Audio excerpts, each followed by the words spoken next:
tey dañ daje woon ñun coordination Cheikh Anta bi ñun ñëpp dañ daje woon tey pour def benn réunion de bureau waaw réunion de bureau bi nag bon li ko waraloon mooy bin installé suñ comité yi ba pare parce que dañoo amoon bureau bu mag bi dafa installé woon ay comité ci sous quartier yi léegi bin paree ci installation comité yi ñu ne nan def benn réunion de coordination pour xool activités yi ñu war a def après Korité bi loolu moo waraloon ñu daje fii waxtaan ci quoi. mu mel ni kon massification bi ñu dox au niveau de Cheikh Anta. waaw loolu dañ ciy sant yàlla rek dañ ciy sant yàlla te xam ne Cheikh Anta benn bopp la kenn mënu ko xar ñaar te jàpp naa ne depuis ñu installé bureau bi mooy bi ñu defee assemblée générale ba installé bureau bi ba léegi ñëpp ñi ngi topp ci ginnaaw le coordonnateur Lahat Fall di ko jàppale di ko dooleel aussi. te depuis boobu daal ñi ngi ci liggéey bi bàyyiwuñu toqiwuñu taayiwuñu ñi ngi ci liggéey bi depuis loolu ñi ngi ci. coordonnateur Lahat parce que Lahat yaakaar naa ne jiite dafa jafe wax ci dolli jiite nag vraiment ay tempérament ñoo xam ne ni ci ay secteurs la ñu ci wàllu politique mu njëkk. di remercier aussi les jeunes de Cheikh Anta plus particulièrement la coordination des jeunes bu ministre Dame Diop ci confiance bi nga xamante ni apporter nañ ñu ko. ak tamit bañ taxalee coordination ba léegi wax dëgg yàlla ñu ngi may sagale ci lu bari di ko sagale le ministre mooy foo wootee ñëpp ñëw di wane engagement ba nga xamante ni yaakaar naa ni ñun ak suñuy nawlee lañ joxandoo mais boobu ba léegi mën naa ni suñ nekkul en avant tamit kenn nekkul suñu kanam li nga ko waxee nag bon gérer ay ndaw yombul mais nit ku nekk rek liñ naan butéel bu nekk lim def moom la saañ ba di xeeñ suñu leader la ñuy roy muy le ministre Dame Diop ku ne xam na ni ci politique gu Sénégal boo dee wax ki gën a yaru moom nga koy jox boo dee wax ki ci gën a gëm liggéey moom nga koy jox bañ nañ ko ba sax ñu bari dañ naan bon moom li muy toog biiram bariwul toujours mu ngi sur le terrain ñun nag vu que ni moom la ñuy liggéeyal te image am aussi lañ war a refléter raison de plus ñu ni ñun aussi duñ ñu fal ñuy toog wala ñuy xatal dañuy yaatal nekk ci terrain bi certes nag jiite ay ndaw dafa jafe. mais ñun aussi c'est pas la première fois ñu ñuy teg ci ay bopp organisation dañ doon jiite ay mouvement di jiite ay association donc façon nit bu nekk jàkkaarloo nañ ak moom ku ñëw aussi ak tempérament boo mën a indi rek ñun dinañ la jéem a gérer calmer la ndax ku xam leader bi li muy liggéey muy le ministre Dame Diop xam fa ko Macky Sall teg xam réalisation la mu def yi muy def donc nit ki tempérament bu mu indi rek di nga mën a nekk être à mesure de le calmer ni nga koy calmer mooy lenn ñun ay jeunes lañ. te un jour viendra dañu yaakaar pour ñu développer Cheikh Anta développer Diourbel pourquoi pas développer le Sénégal donc bu fekkente ni nag yaakaar boobu noonu nit ñi dañ ko am ci yow donc doo nekk ci ay xiiroo ay ŋaayoo ñun duñ xulo duñu xeex li suñu leader di def lay def lépp ñu teg ko ci sérénité ci yaru ci teggin ak tamit di liggéey ñun duñ toog rek di publier wala dara dañuy dem ci terrain bi liggéey fa raison pour laquelle installé nañ ñu ngi jot coordination bi le 28 novembre 2020 biñ ko jotee ba léegi mën naa ne bu matee 6 mois ci lay yem te def nañ 10 sous-quartiers Cheikh Anta yi installé nañ fu nekk benn comité ku nekk am coordinateur boppam loolu yëpp day dugg ci cadre massification mais pour bañ a déraper sa question bi en tout cas pour gérer tempérament yi moom dañuy roy ci suñu leader xam fa ko le président Macky Sall teg xam ay réalisation xam aussi ni mu calmer xam rôle bi ñuy jouer au niveau du Sénégal ñun ñu jéem a jouer rôle boobu au niveau de Cheikh Anta jëm koo jouer au niveau de Diourbel. Cheikh Anta bokk ci quartier yi est-ce que tey le ministre pourra être rassuré quoi demain aux élections locales. Cheikh Anta damay wax ni c'est le quartier le plus difficile au niveau de Diourbel pour 2 raisons certes démographiquement sous-quartier mi ni mu composé dafa sorente Cheikh Anta rek ngay dugg Diourbel presque da nga naan yeneen quartiers yi sax dañ leen a considéré woon comme des villages te loolu ñun biñ jotee coordination ba léegi sous-quartier biñ njëkk installé mooy Pikine bi ci toppaat dañ ko yóbbu ba Ndànk te ñenn ñi dañoo jàpp woon sax ni Ndànk est-ce que Cheikh Anta la bokk donc quartier bi dafa difficile à travailler ak beneen aspect bi mooy maire sortant bi fi la dëkk donc dina jafe trop nga politique fi mais nag ministre daf fi def lu rëy ba tey jii nii man bu ni ma woon suba dañuy dem élection ma rassuré ko ni ko Cheikh Anta dañ koy gagné ndax li tax au niveau de Pikine fa laay commencé benn base la mu defaral leen courant defal leen branchements sociaux gérer leen ko. au niveau de Ndiodione pareil fii nii bu ñëwee Kër Baye Laye bi ñu dëkk li fi nekk ci emploi def na ko fi di leen defal ay bons de formation depuis mu nekk enseignement technique mu commencé leen may bon de formation dem Dakar dem dikk enrôler fa ay jeunes te ay jeunes yu Cheikh Anta aussi dañ ci bokk. beneen bi mooy bi mu nekkee 3FPT y a beaucoup de jeunes et des étudiants yi bénéficié wu ci bourse de formation yi yoo xamante ni tamit bénéficié wu nañ aussi ci emploi bi te yëpp Cheikh Anta lañ dëkk. fii mu yore ministère bi tey ki ko gën a jege boo dee xool ministre da nga naan ñi koy gën a jege c'est le chef de cabinet le chef de cabinet il est de Cheikh Anta. ñun aussi au niveau des jeunes mën naa ni les 4 grands quartiers responsable des jeunes bi ko gën a jege man mii di wax ak yow la te ba teg ko ci benn aspect rek bu leer mooy que ni dañ ko roy di dem ci travail bi. en tout cas au niveau de Cheikh Anta certes nag travail moom du parfait ndax liñ naan li olof naan daanu dajul suuf am na lu des mais li ci des ñun ñi ko fi toogal duñ ko ci xaar dañ ko koy liggéeyal donc au niveau de Cheikh Anta moom man ministre. dama la koy rassurel te li tax ma la koy rassurel mooy sa coordination Cheikh Anta bi yoon wi ñu tege buñ ko wàcciwul dinañ gagné fii largement. waaw asalaamaaleykum ñoo ngi nuyu waa coordination bi yëpp di jaajëfal bu baax waa Baol Times tàmbale si nuyu bi it sunu coordinateur Abdou Lahad di leen jaajëfal bu baax tamit ci taxawaay bi nga xamante ne am nañ ko rawatina ci Cheikh Anta. daanaka ñu bari mbir nan ma Khadim Fall lan may wax nekk benn membre ci bureau bi rawatina su quartier bu Pikine am na ñoo xam ne Paris 3 lan gën a miin foofu laa bokkee ci kenn membre ci waa bureau bi. di wax ni coordination bu Cheikh Anta seen liggéey lenn rek la mën naa wax sax ni seen yéene lenn rek la mooy l'émergence de Diourbel kenn ku ne xam na ni sunu gox bi bu nu arriéré ay at yu bari ci ginnaaw nan ko fekkee woon ba léegi ni daanaka mën na wax ni changement bariwu ci tey nag ndaw ñi àndandoo takku liggéey xam ni ab gox wala benn localité li koy jëmale kanam du lenn lu dul ay ndawam. léegi nag ñaar sax bu nu àndoon ci yoon di dox faaw am koo xamante ne mooy jiite keneen ka sa des léegi nag ñu xool ni kon sunu ànd bi kan lan war a mën a àndal ngir mu ànd ak moom liggéey ngir jëlee suñu réew fi suñu gox fi mu nekk. am yaakaar nag ci monsieur le ministre Dame Diop rafet njort yéen ni réputation bi nga xamante ne moo yàq yenn politiciens yu bëree bëri moom tàbbul ci camp googee ñu ni kii kat te politique programme la kenn ku nekk day ñëw indi benn programme am daal ni man lii laa yéene doxalee sama réew lii laa yéene doxalee sama localité nga xool ba la si gën a doy nga ànd ak moom. moom nag programme bi ñu tegal daal ñuy convaincre ñu daal di pare pour ànd ak moom ngir mën a jëlee Diourbel ci fii nga nekk dem ci beneen parti. feneen fi nga xamante ni it naa fa dikk mooy sunu coordinateur Abdou Lahad kenn ku ne xam na engagement bi nga xamante ne am na ko ci gox bi moo tax ñi mu àndal ñëpp daal di am yaakaar ci moom jiital ko ngir lépp loo xamante ni yéene nañu def ko ci réew mi rek moom ci suñu gox rek moom mu jiital ñu si. waaye kenn ku nekk si ñoom nekkul ni Baye Laat da leen a gën a bëgg gox bi nekkul ne Baye Laat da leen a ëpp engagement wala mu ëpp leen motivation waaye bi ngeen fi jëlee ay ñi fi jot a jël ay kàddu kenn ku nekk déglu ngeen lan wax si njëlbeen koo wax rek da ngay yëg ni kii kat. yéeneem du leneen lu dul l'émergence de Diourbel te yaakaar naa ndaw mooy doxal réew dañuy faral sax di wax ni sa ndawi réew mu nekk ndawi gox bu nekk ñooy définir ëllëgu gox boobe te ndaw yi ku leen gis xam ne seen engagement ak seen motivation bu fekkente ne am nañ ku leen tendre la main rek ab diir bu gàtt rek fa nga xamante ne bëgg nañ Diourbel àgg fa dina fa àgg. beneen bi may wax nag mooy benn ñaax laay def dëgg la sax yéen a ngi ci yoon wi waaye du tee ñuy wax ni faslum ndaw di ñu gën koo laabale ñu gën a am motivation gën a am engagement ci sunu gox rawatina sunu dëkk lépp sax laay wax muy Diourbel ndax bu ñu ñëw toog croiser les bras di seetaan télé bi naan ministre daa war a def nangam wala président daa war a def nangam wala yow yaay jóg nekk sa waar wa ministre doog a ñëw tendre la main mais doo toog ci sa roq rek pour xaar benn main invisible ñëw génne la ci loolee déedéet loolu mënta nekk. kon développement bi day tàmbalee ci sa jëmmi bopp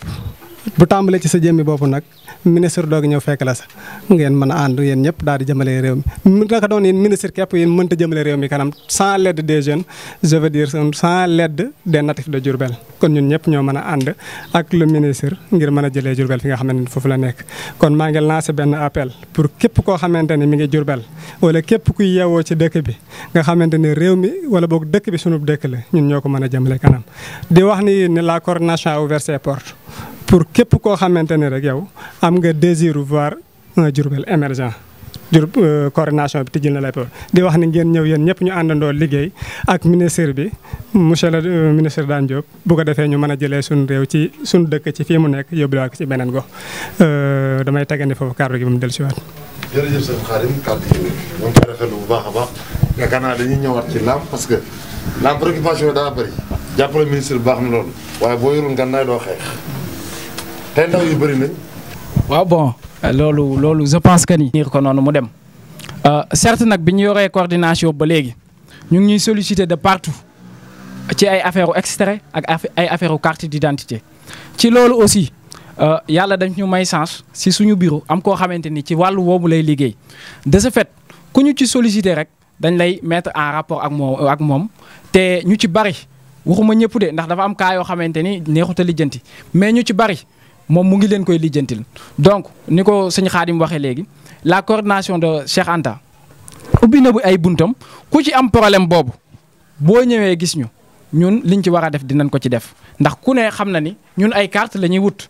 ay carte la ñuy wut ndax dañoo soxla mairie bi donc ku ko ci sa doom am wala nga am ko ci boo ñëwee gis ñu ñun dinañ la boole ki nga xamante ni mu ngi suñu bureau je veux nommer le coordinateur du sous-quartier de Pikine Modou Lam bi nga xamante ni ci loolu lay liggéey boo ñëwee dina la gérer situation bi ci wàllum kayit yooyu moom aussi ñu ngi ko ci saluer au passage ndax bari na ñoo xamante ni mu ngi leen koy lijjantil même politique en dehors politique ndax xale yi suñuy rakk lañ ñenn ñi ay mag lañ suñuy mag lañ te amuñu ko donc même bu dul politique tamit pare nañ pour régler leen ko di leen tendre ñoom aussi laame ñuy fay ñu cër boobu que kuñ ko ci régler rek buñ la soxlaa tamit nga mën ñu soutenir.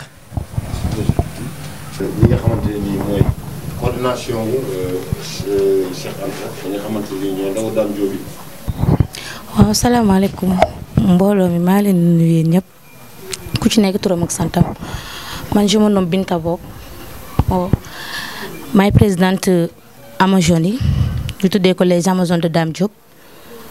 li tax mu ñu adhéré wu pour tuddee loolu mooy dañu pare pour jàppale ko pare pour soutenir ko. parce que li ñuy wax ne mbooloo mooy doole tamit ñun ñooy jeune réew mi sans ñun mën naa wax ni mooy loolu noonu daal cause pour laquelle ñu pare pour soutenir ko pare tamit pour soutenir ki nga xam ne moom mooy Lahat Fall jàppale ko ndax bari nañu fi nekk ñu mënoon dem ànd ak ñoom mais peut-être lu ñu gis ci Dame gisuñu ko feneen fii ku ci nekk da ngay xool ki nga xam ne nii moom mooy dem nga dem ànd ak moom. cause pour laquelle ñun ñëpp ñu pare pour ànd ak Dame Diop soutenir ko pare tamit pour ànd ak Lahat Fall mi soutenir ko man nag pare naa pour jël képp koo xam ne nii xale nga muy jigéen parce que les Amazones lañ wax jigéen ñi ñoom ñoo tax ma jël leen réunir leen ñu pare pour ànd jàppale Lahat Fall en plus jàppale ki nga xam ne moom mooy Dame Diop. xelam dina dal xolam dina sedd parce que lépp luñ ci mën dinañ ko def dinañ ci def fulla def ci fayda. bi nga xam ne nii fu mu toog daal maanaam dina xam ne daal ñu ngi ci ginnaawam daal pare nañ daal pour soutenir ko et incha allah dinañ réunir jeunes yëpp nekk quartier Cheikh Anta muy jigéen ñu pare pour soutenir ko incha allah te dinañ ko def.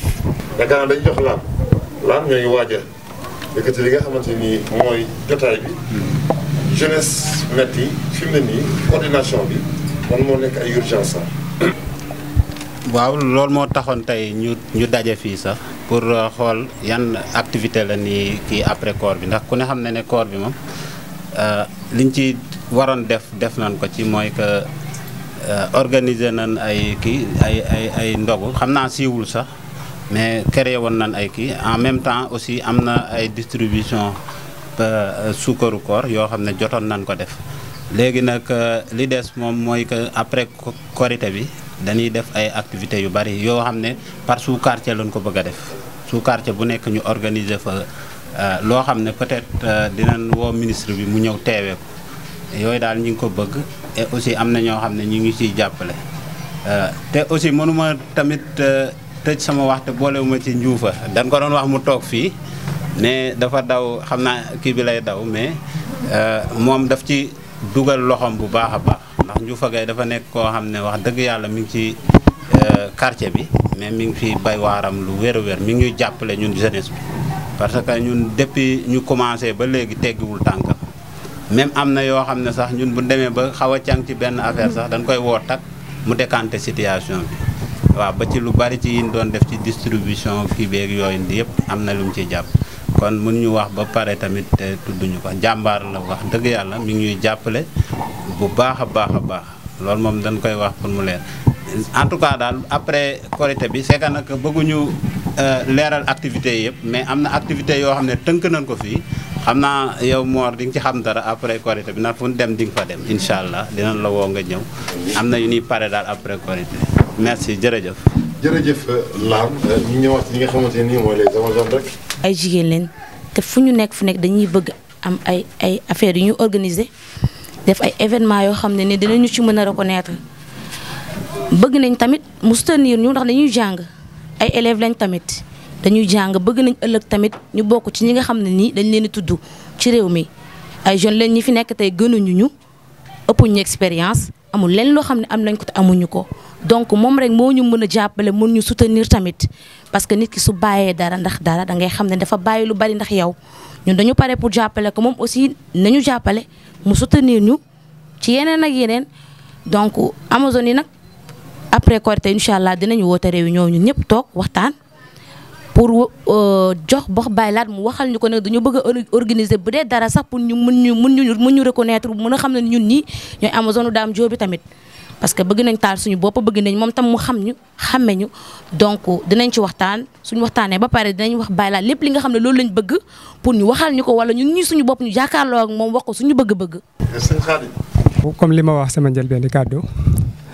mooy liggéey bi yamul si visage yi ngeen di gis léegi ni jamono bii nii rek képp koo xamante ne sa yéene mooy l'émergence de Diourbel mën na noo wax ni yaa ngi ci biir liggéey bi te doomu aadama nag yàlla moo ko bindoo d'habitude képp koo xamante ne mi ngi ànd ak yow rek day gis si yow njariñ képp koo xamante ne gisul si yow njariñ wala bu ko yaakaaree it bu ànd ak yow ba sa biir gisu ko mu reculé waat kon ñii buñ demee ba toog gis ne Dame Diop mii kat li nu bëgg ci sunu réew mën nañu ko àndal li ñu bëgg ci sunu gox boog mën nañ ñu see jàppale c'est parce que toog nañ xalaat ci bu baax a baax moo tax ñu bàyyi suñu ité yëpp ngir ànd ak Dame Diop. beneen bi it mooy li ma bëgg a wax mooy ndaw lu nekk li nekk ci moom tey jii koo làmboon xolam mooy tey Diourbel bokk ci gox yi nga xamante ne ñoo gën a développé ci Sénégal tey bu ñu xoolee sur le plan démographique. ñun ñooy deuxième région bi nga xamante ne ñoo gën a peuplé derrière Dakar noonu it lañ bëggoon sur le plan économique bu ñuy wax économique fu nekk nit di fa jóge ci réew mi di ñëw di fi wut fii am koom-koom bu ñuy wax côté social également ak côté bu mu mënti doon loo xamante ne luy jëmale am réew la. kon loolu toog croiser les bras rek mënu ko def faaw nga jóg nekk sa waaro ngir say itte mën a àgg dafa am benn waykat arab la ku mën a tudde bu doon wax naan nit ki lu mu am rek farloo ko may waaye lu mu ñàkk it tàyyal ma ko xañ mu ne kon da ngay sonn boo sonnee diir bu gàtt rek di nga jot daytalu mébét mooy la ngay mébét rek di nga ko jot lépp sonn gi nag mooy ñun bu dee dañoo bëgg sunu réew jëm kanam wala sunu gox jëm kanam laa bëgg a wax ba noppi ñu toog si sunu nekk wala toog sunu télé di wax naan président daa war a def nangam président daa war a def nangam du yàgg ba Diourbel avancé mukk wala boog toog naan président daa war a wutal nit ñi xëy daa war a wutal nit deesu ko jàngal nan deesu ko may jën dañ koy jàngal nan la ñuy nappee naka noonu it doo ko may dugub waaye da nga koy jox jiwu jox ko tool bu ruuj jotee mu dem ruuji bu ji jotee mu dem bàyyi bu wàll jotee mu wàll ji bu góob jotee mu góobi loolu mooy waral bu ñëpp dee dund ci at mi moom it mu am dundee naka noonu it kon Diourbel muy ndawi Diourbel ak ki nga xamante ni ndaw yii fi toog nii yëpp am nañ si moom yaakaar muy le ministre Dame Diop tey jii bu fekkonte ni yaakaar boobu amuñ ko ci moom kon doo xam naa si ñoom benn Pastef boo xamante ni duñ jox seen kàddu mukk koo xamante ni mérité wu ko. bu ma si jëlee kenn rek mu doy muy Abdou Lahad mi ndax xam naa ko depuis ab diir bu yàgg képp koo xamante ni dem na bay ànd ak yow rek c'est parce que am na ci yow yaakaar te it il est très loyal par rapport ak ministère bi. kon ñuy ñaaxaat ndaw yëpp rek di wax ni activités yi bari na xam naa bu ñu demee ba wari incha allah dinañ wax feuille de route bi nga xamante ni moo nekk ci suñ kanam ak ni nga xamante ni noonu lañ mën a fësalee liggéey bi ba li ñuy mébel lépp suñu borom motalil ñu ko. sëñ Khadim jërëjëf yaakaar naa dañuy tëj ki nga xamante ni mooy coordonnateur bi. bon Dame Diop futur maire de Diourbel mais aussi coordination Cheikh Anta tamit ñoom dinañ ci bay seen waar ba nga xamante ni Dame Diop buy nekk futur maire de Diourbel ñun la ñuy citer les premières personnes yi nga xamante ni ñoom ñoo ko jox mairie bi. te loolu mu ngi ci yoon bi ndax sëñ Khadim dafa wax léegi lu am solo muy nit ki doo ko may jën da nga koy jàng ni ñuy nappee si jàngal ni ñuy nappee boobu moo tax mu miser wu au niveau de la formation professionnelle. ndax ku ne xam na ni depuis mu nekk 3FPT tey mu ngi jël ay jeunes di leen former ci ñu am seen métier tey 3FPT beneen chance bi ñu ci am mooy am nañ au niveau de Cheikh Anta nit ko nga xamante ni fa la nekk mu ñuy jàppale ci lu bari muy Ndioufa ñu ngi ko ci remercier au passage di lancer un appel à toutes les jeunes que ñu ñëw bokk ci coordination moom aussi mu jàppale leen ci lim man ndax parce que nit ki saa boo ko formé rek di nga ko ubbil beneen porte ci buñ jógee ci formation boobu formation li ci topp mooy emploi tey ñun boo gisee ñu amoon yéene bi ñu joxee coordination bi ñu bañ ko yamale ni ñun dañuy jël jiite dañoo dem ci 10 sous-quartiers ñu sam fa fu nekk benn comité yooyu noonu bu ci ne am bureau boppam di doxal ndax loolu dañ ko royee ci ministre bi dañ ko jox ministre de la République mu ni man kat lépp la nga xamante ni dama koy nommer nit wala ma koy fal nit bu ko doomu Diourbel ma ne doomu Diourbel laa koy jox. kon ñun aussi buñ dëkkee Kër Baye laa yeneen sous-quartier yi nekk ñooñu travail bañ man dañ leen koy nangul ñu jox leen ko ñu ànd liggéey ndax àdduna loolu la da ngay yaatal massification. ci nomination yooyu pour wan ni ministre bi ku considéré waa Diourbel la xëy na ñun ñi nga war xam ne ñoo war a porter message bi moo des tuuti mais d'ici peu de temps ndax Covid bee taxoon ak koor gi mais buñ ci génnee dinañ dugg ci ay réalisation ministre bi dugg ci leeral ko ci bopp nit ñi ba nga xamante ni ku ci nekk yaakaar naa boo xamee ni lii la liggéey mënoo ko bañ. te Diourbel ñun dañoo war a am benn esprit bi mooy que ni bu ci suñ borom ñëpp dañoo war a xàccandoo ci moom dóorandoo jàppale ko ba li nga xamante ni moom ko réussir na ko mu gën ko mën a réussir te loolu ci réussite boobu yàlla nañ ko jox mairie bi te mu ngi ciy liggéey ndax bu demee ba jël ki nga xamante ni dañ naan mooy le directeur de l'emploi mu jox ko doomu Njaareem muy Pape Modou Fall dëkk Kër Cheikh jël le directeur de l'insertion muy Abdourahmane Ly dëkk Thierno Kandji jël coordonnateur PFDSE muy Ousmane Diédhiou mu dëkk Thierno Kandji mu dox ko doomu Diourbel jël le directeur de l'ONFP muy docteur Souleymane Soumaré mu doomu Njaareem dëkk Diourbel jël le directeur l'ancien inspecteur Modou Mbenda mu jox ko mu dëkk doomu Njaareem jël son PCA PFDSE muy Pa Abou Camara def ko doomu Njaareem ñun waa Cheikh Anta mu sagalee ñu son chef de cabinet donc un ministre de la République bu mën a jël yooyu yëpp def ko ci raison man yaakaar naa ne Sénégal ministres yi fi nekk yëpp ba politique des politiques ba léegi loolu musul am puisque réussir na loolu nag ñun waa Diourbel ñun ñoo war a am suñ fulla am suñ fayda xam ni bu nekkee ministre rek yéene bi dina bari trop mais dina am réalisation yoo xam ne Diourbel du ko mën a def li koy mën a compléter nag mooy ñu jël mairie joxo ndax am na loo xamante ni nag du travail ministre travail collectivité locale la te travail collectivité locale yooyu toujours dañ koy tënk ci 9 compétences te gis nañu fii à Diourbel ñiñ dénk suñ mairie bi 9 compétences yooyu mën naa ni benn sax matale wuñ ko ci ba ci tudd na fi bari na la nga xamante ni ministre moo koy kaas au niveau du président mu defal ñu ko ñun waa Njaareem mën naa fi citer tali yi mën naa fi citer lamp yi mën naa fi citer antenne yi nga xamante ni ñu ngi ko fi monté te récemment rek ñu ngi fi waaj a monté benn centre de formation professionnelle boo xamante ni day englober 45 départementaux yëpp dañuy am bu nekk benn te loolu aussi mu ngi ñëw. kàddu gu mujj gi du doon lu dul sant le ministre ak gërëm ko ndax liggéey bi metti woon na ci moom mu am esprit que ni.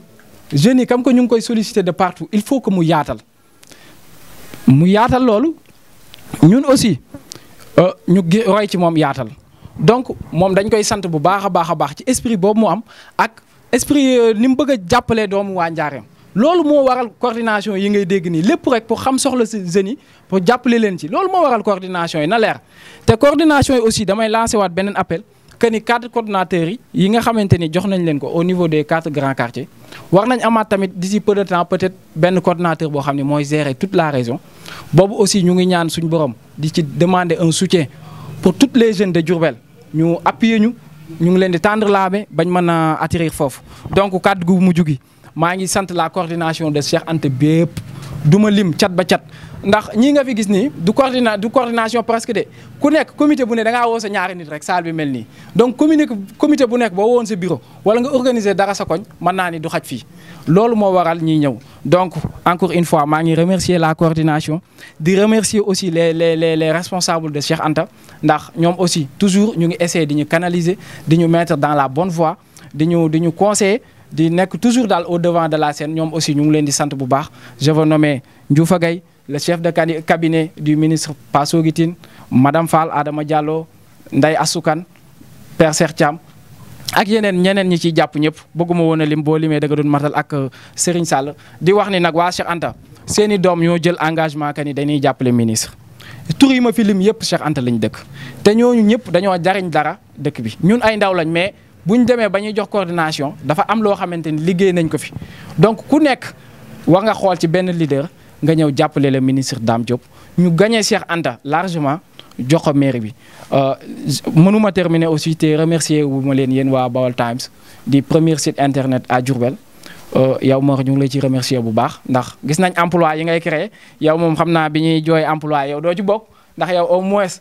taxawal nga sa structure employé des jeunes ñu ngi koy rafetlu bu baax di gis tamit liggéey bi ngay mener à Diourbel di wax rek Modou Lam anticipé na ko sànq mooy dañuy bëgg a def ak yow benn collaboration ndax depuis 6 mois ngi ni bëgguñu feeñ ci benn média kenn xamuñu ndax dañ doon am lu ñuy liggéey ci suuf liggéey boobu nag moo commencé di ñor ndànk-ndànk tur bi di àgg fenn coordination bi di àgg fenn loolu moo waral li mais dinañ am ak yow benn collaboration avec la jeunesse activité bu ñu organiser nga ñëw couvrir ko donc maa ngi santaan ñëpp di gërëmaa ñëpp di wax ni liggéey bi nii la activités yi nag puisque ci télé lañ ne dañ ko xaw a côté mais buñ ko côté ba pare dinañ gis ni waa les jeunes de Cheikh Anta la coordination de Cheikh Anta derrière le ministre Dame Diop ñu ngi sur le terrain di remercier waat encore une fois le ministre bu baax a baax di ko ñaanal tamit yàlla na jot ci mairie bi ndax bu ci jotut lu bari du ko mën a réaliser te dafa am yéene ci Diourbel ñun ñu am yéene jàppale ko ci ndaw yi am ci moom yaakaar te am ndaw mooy am réew donc ñu ngi leen di sant bu baax di leen remercier